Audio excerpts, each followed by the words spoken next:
So you really have an opportunity for both of them. It's not just campaign promises of what you would do in some hypothetical term or hypothetical administration. You can actually dig down into what they did do and have done and kind of probe those substantive policy differences there. Ashley Parker, Peter Baker, thank you both so much. And keep it right here tonight. Rachel Maddow and team will lead special coverage and analysis of the first presidential debate hosted by CNN. Watch tonight beginning at 7 p.m. Eastern on MSNBC. And at 9 p.m. Eastern, you can actually watch the debate right here, followed by analysis and coverage all night long. That does it for us for now. I'll see you back here tomorrow, same time, same place for more Supreme Court decisions and, of course, post-debate analysis. I'm Ana Cabrera reporting from New York. Chris Jansing picks up our coverage right now from Atlanta. Good morning. It is 11 a.m. Eastern, 8 a.m. Pacific. I'm Chris Jansing in for José Díaz-Balart and live from the McCamish Pavilion here at Georgia Tech, site of some pretty intense Georgia Tech basketball matchups. But all the media assembled here waiting for a matchup with pressure about as intense as anything we've seen in a presidential debate. In just a few hours, Donald Trump and Joe Biden will go head-to-head for the first time in 4 years. Tonight's face-off marks a critical opportunity for both candidates to shake up this stubbornly static race between two men in an all-out war for a second White House term. And tonight may mark the most important battle. New polling from just the past 24 hours continues to show a race with no clear leader. Poll after poll after poll within the margin of error. So tonight, the opportunity to break out, not just with undecided voters, but with 16% of voters who say they're open to changing their candidate choice based on tonight's performance. Joining us now, here in Atlanta, NBC News correspondent Vaughn Hilliard, NBC News senior White House correspondent Gabe Gutierrez, former Democratic Senator Claire McCaskill from Missouri and MSNBC political analyst, and Tim Miller, writer-at-large for The Bulwark. He served as communications director for Jeb Bush's 2016 campaign and is an MSNBC political analyst. Okay, Gabe, what are some of the top lines we expect to hear from President Biden tonight?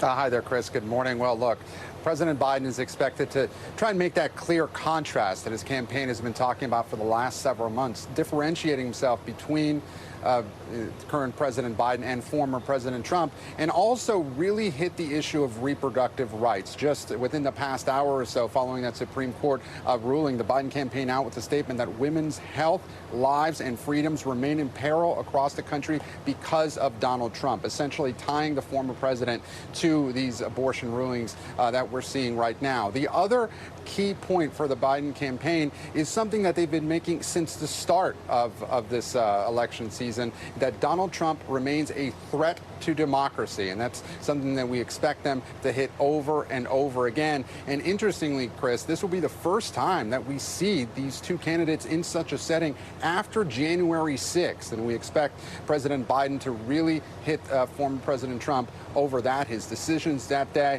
and also the question of whether the 2020 election was rigged, the falsehood that former President Trump continues to push, Chris. All right, Vaughn, what's the Trump campaign strategy and what are their expectations for tonight?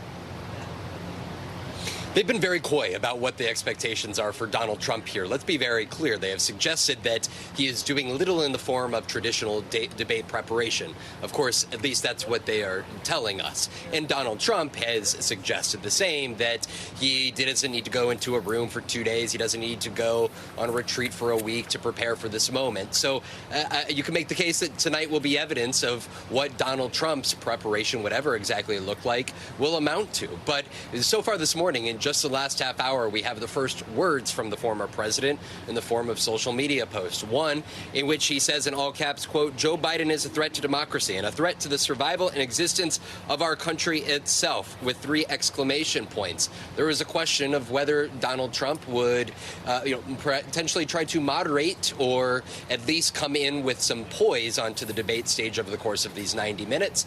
And the social media post here from this morning would suggest otherwise. The second social media post News was calling out Fox News for having Joe Biden campaign's communications director on the air here. And so this is where the focus is of the former president, at least this morning. We are still many hours away. He will be flying into Atlanta. But for Donald Trump, there's been a lot that has happened in the last 4 years. Not only the guilty conviction in New York on the 34 felony counts, he was found to have sexually abused E. Jean Carroll and defamed her.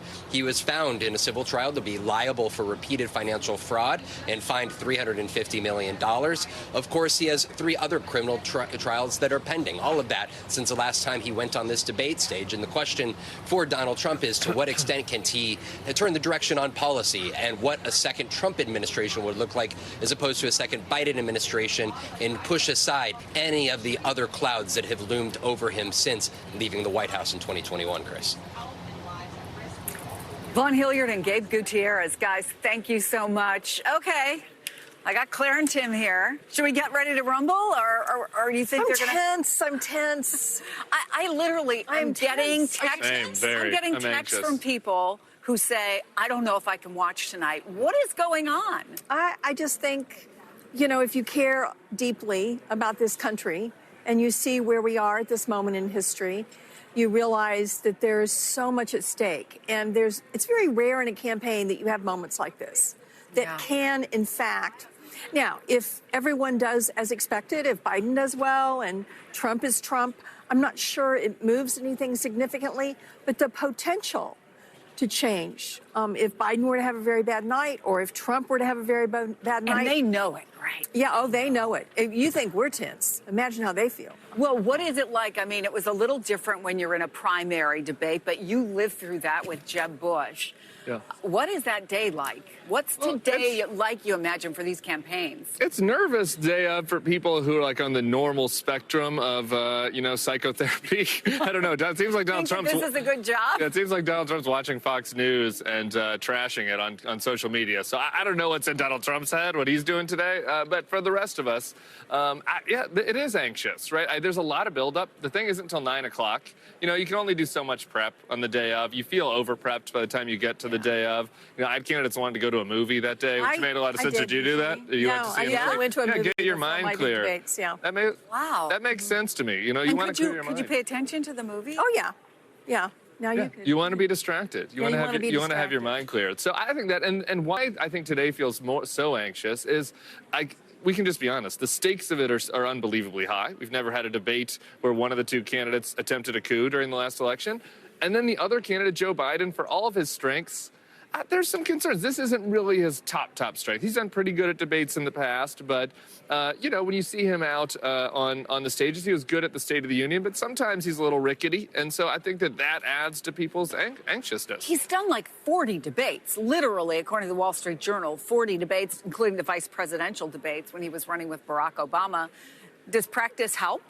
I think it does help because you have to prepare for a debate with Donald Trump much differently. I mean, if you compare the debates early in Joe Biden's career, Joe Biden didn't really have a serious opponent in most of his Senate races. So let's just wipe all. If you don't have a serious opponent, it's kind of fun to debate. I did a Delaware campaign in 2004. It's a little bit different animal. The Delaware debates, you're greeting each other afterwards. You're going to hang out. But this is more like mud wrestling.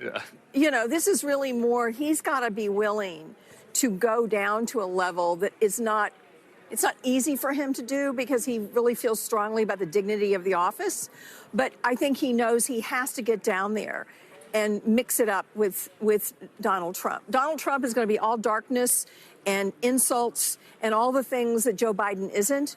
But if Joe Biden doesn't show strength, more importantly than what he says, is that he shows strength while he's saying it. I think there's a difference, though, between, if you want to talk about, I don't necessarily say getting in the mud, but being tough and going to places that are maybe a lower common denominator. There's offense and there's defense, right? Defense is, he says something about Hunter Biden. We know how Joe Biden is going to respond to that. But does he come in and does he say, you are a liar. You lied about 2020. Are you willing to say you lost in 2020? I won, you lost, stop now? I hope so. Or you're a liar or you're a loser. you're a sore loser. I mean, I think that's a good way to get under Donald Trump's skin. That's part of the reason why he did the big lies, because he can't accept in his ego that he lost. And so I think going right at him on that is maybe even more inflammatory than calling him a liar. I think maybe Donald Trump knows and allows to be a liar. So I think that Joe Biden has to go at him head on. I agree with Claire. Strength in this situation is very important. The defensiveness, sitting presidents and all politicians, Jeb, this was a problem for Jeb. You want to defend every point, you know, and especially if a guy like Donald Trump who's coming rapid fire with lies and he's defaming you. You want to defend everything. You can't do that. You know, you have to defend a few key points and pivot back to going on offense. And I think that is, I hope, what he's been prepping this week. Maybe there's such a thing as knowing too much. But Claire, there's a lot of stuff that happens around debate day, right? For example, the Biden campaign is launching Project 2025. It's a website where they talk about what they see as Donald Trump's extreme agenda. They say Project 2025 threatens reproductive freedom, Social Security, could result in a weaponized DOJ, taxes for the wealthy being cut. We know Biden wants to draw contrast, but let me play devil's advocate. People know who Donald Trump is. They know he's a convicted felon, and he's still running neck and neck with Joe Biden. So is that the best use of their strategic time and money? Well, I think it's important to have that there so people can go and look in black and white. It'll be a good reference point for people to go and see what the people around Trump are planning. I don't think people realize what Project 2025 actually contains. It's 900 pages. It's pretty specific. And these are the Trump people that are getting ready for a second term, including blowing up something that really separates us from many countries. And that is, we don't let government be run by political parties. We have what's called civil servants, and they have certain protections from politics. That's one of the most important things he wants to wipe out. Take out professionalism in government and just put in party hacks from top to bottom, like old-time Tammany Hall. That's what Donald Trump sees as a reform of our government. And, you know, I got to tell you, on the debate tonight, one thing that really worries me is that CNN has said the moderators aren't going to fact check. So that's another challenge for Biden to do. It is a tough thing to do, but if they don't do any of it, that means Biden has to do all of it, which makes his job even harder. Is it even possible to fact check Donald Trump in real time? No, and I wouldn't. If I was the president, I'd be thinking there's some things you have to fact check, right, you know, about the fact the economy's getting better, the fact that crime is down, the fact that border crossings are down, right? Like on those key points. But if Donald Trump is just doing a fire hose of lies, you know, he can't be, you know, the real-time fact checker giving them Pinocchios up there on stage, right? So he's got to think about what are those things that he has to make sure to correct, and then what are the things he's got to educate the audience on about Trump, because I do kind of disagree with your devil's advocate point. There's a lot of stuff about Trump that people don't know or have forgotten. They need to be reminded. And if you look at the polls, Biden is doing the best with the people who do know a lot about Donald Trump, right, and who are paying attention, who are watching the news the day of the debate because they're excited about it. He's got to get to the people that haven't been paying that close of attention the last 3 years, and that includes reminding them of some things that might be kind of obvious to us. All right, you two, get your energy up. Clearly, you're not interested in this tonight. Not at all, huh? No. Claire McCaskill and Tim Miller, you're going to stick around. We've got so much more ahead here in Atlanta when we're back in